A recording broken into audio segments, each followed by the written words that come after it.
দেখো, গত রবিবারে আমাদের বাড়িতে একজন রিলেটিভরা এসেছিল। তো সেটাই আজকে আমি তোমাদের সাথে শেয়ার করব কারা এসেছিল।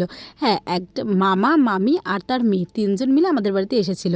এই মামিটার নাম হলো দীপান্বিতা, ঠিক আছে? ভীষণ ভালো, মানে মামিটা তো ভীষণ ভালো, মামাও ভীষণ ভালো, সবাই খুবই ভালো। তো দেখো, মামিকে অনেক দিন থেকে আমাদের বাড়িতে আসতে বলি, এনাদের সাথে কিন্তু আমাদের ভালো একটা রিলেশন এই মামির সাথে। তো মামি আমাদের বাড়িতে আসেই না, অনেক রিকোয়েস্ট করার পর পিসি মা দুজনেই বলেছে, তারপরে কিন্তু আজকে হঠাৎ এসেছে আমাদের বাড়িতে।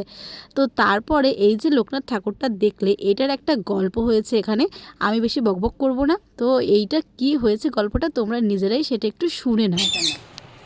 এটা তোমাকে দিলাম, তুমি আমার দাদা তো, তুমি আমার দাদা, এটা তোমাকে দিলাম। তোমার মার পছন্দ হয়েছে, আমি ওকে তোমাকে দেইনি। কাকিমা ডাকো, আমাকে কিচ্ছু বলতে পারবে না, ওই জন্য তোমাকে দেইনি। আমি আমার নাতনিকে দিয়েছি। আর কিছু বলার আছে?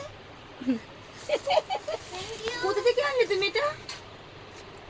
আমি কিনে রাখছি, আর কিছু রাখছি।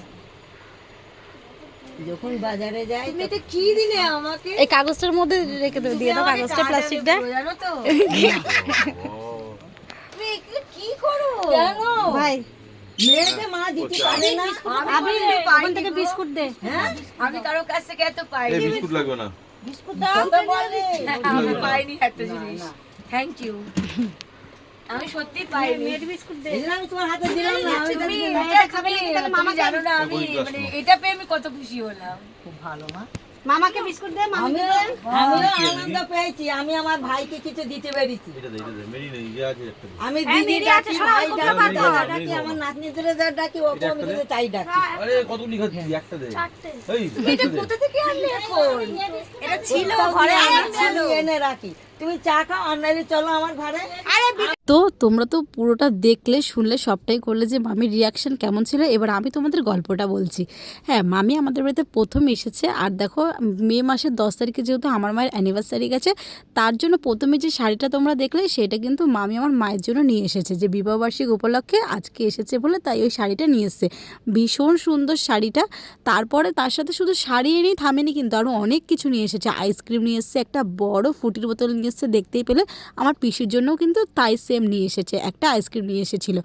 তো তারপর দেখো, এখানে খাওয়া দাওয়া হচ্ছে। এইবারে মামি আমাদের ঘরে দেখেছে এরকম পিতলের লোকনাথ ঠাকুর আছে, এটা মামির ভীষণ ভালো লেগেছে। তো বলছে যে আমিও একটা পিতলের লোকনাথ ঠাকুর এরকম কিনবো। আর এই লোকনাথ ঠাকুরটা আমাদের ঘরে কেনা ছিল, আমার ঠাম্মা কিনে রেখেছিল।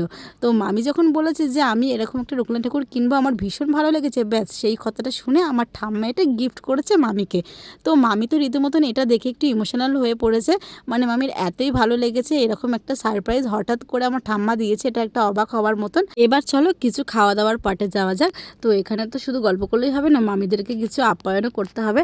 তো এই যে আমার পিসি কিন্তু সব করেছে, যেহেতু পিসি আর মা দুজনে মিলেই মামিকে ইনভাইট করেছে। তো মামি আগের থেকে বলেই এসেছে যে আজকে আমার মায়ের হাতে চা খাবে আর আমার পিসির হাতে চাউমিন খাবে, ব্যাস যেরকম কথা সেরকম কাজ। দেখো, কতটা আপন না হলে কিন্তু কেউ এরকম নিজের থেকে এত কিছু বলে না। তাহলে ভাবো মামির সাথে আমাদের কেমন সম্পর্কটা হয়েছে। তো তারপরে দেখো, এই যে আমার পিসি এখানে ডিমের অমলেট করে দিয়েছে, তার সাথে এখানে চাউমিন করেছে। তো এখানে সেগুলোই খাচ্ছে। আর আমার মা এই চা বানিয়ে দিয়েছিল। তো সেই চাটা মামির একটুও ভালো লাগেনি। মা এখানে কি একটা ঝাল চা পাতা দিয়েছিল, তাই জন্য মামির ভালো লাগেনি। তো বলছে, কি তুমি আমাকে খাওয়ালে কাকুলি দিয়ে, আমার একদম ভালো লাগলো না। তো এখানে মামি তো কিচ্ছু খাইতে চাইছে না, কিছুতেই চাউমিন ডিম কিচ্ছু খেলো না, শুধু একটু চা খেয়েছে, আর অল্প পরিমাণে একটু চাউমিন খেয়েছে অনেকবার বলার পর। তারপরও দেখো, এখানে গলা ভেজানোর জন্য তো ফুটি, তো ফুটিটাও খেয়েছে। আর না, ফুটি খায়নি, ফুটির বদলে ঘরে কোল্ড ড্রিঙ্কস ছিল, সেই কোল্ড ড্রিঙ্কস মামির ভীষণ প্রিয়, তারপরে কোল্ড ড্রিঙ্কস খেয়েছে। তারপরে মিষ্টি, মিষ্টি একটাও মামি খায়নি। আর এই মামির কথাবার্তা এত সুন্দর, মানে যা গল্প করে তাতেই হাসি পায় আমাদের, এত ভালো কথাবার্তা। আর আমাদের বাড়িতে এসে তো মামির ভীষণ ভালো লেগেছে। এত কিছু আয়োজন দেখে মামি বলছে আজকে নিশ্চয়ই তোমরা আমাকে মোটা করিয়ে ছাড়বে। তো কেমন লাগলো আজকে মিনি ব্লগটা অবশ্যই জানিও, ভালো লাগলে কিন্তু লাইক কমেন্ট আর ফলো করতে